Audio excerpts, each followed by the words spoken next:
President Trump names his pick for chairman of the Federal Reserve Board, Trump nominating Kevin Warsh to take over that role.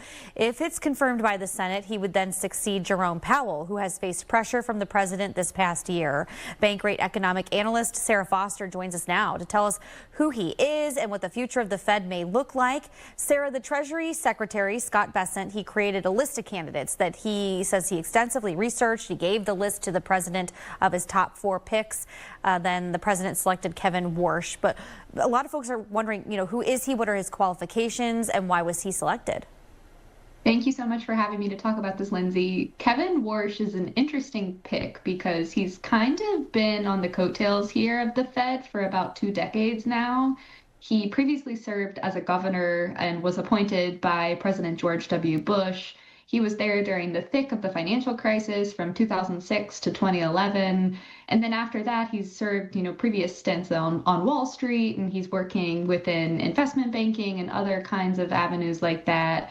He has similar training to Powell, too, in that he's a lawyer. But I think where it gets pretty fascinating is when you start to look at his previous claims. When he was a Fed governor, he specifically advocated against keeping interest rates too low for too long. And he also was a big proponent of shrinking the Fed's balance sheet. I think a lot of Americans probably don't walk around every day wondering, what this means for them. But these are 2 of the biggest pieces of Fed policy that could impact their finances. What are the next steps? Warsh receives this nomination, and then what happens in terms of the process for him to become the chair?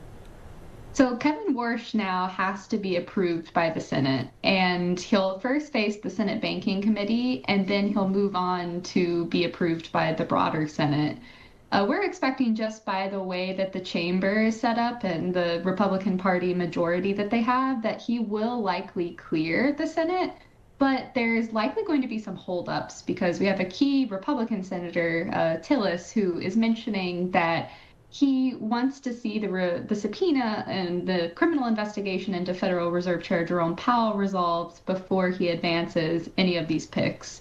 So not Fed chair yet, and a potentially uphill battle, but it is likely going to pave the way for him to be the next Fed chair. Can you explain how much power the federal chair actually has, and would they be able to make a difference, or does the whole entire board have to agree? The Fed chair is an important figure. He guides the committee to a consensus. He serves as the face of the Fed. He is also kind of used as the mouthpiece for communicating what other officials on the committee are thinking.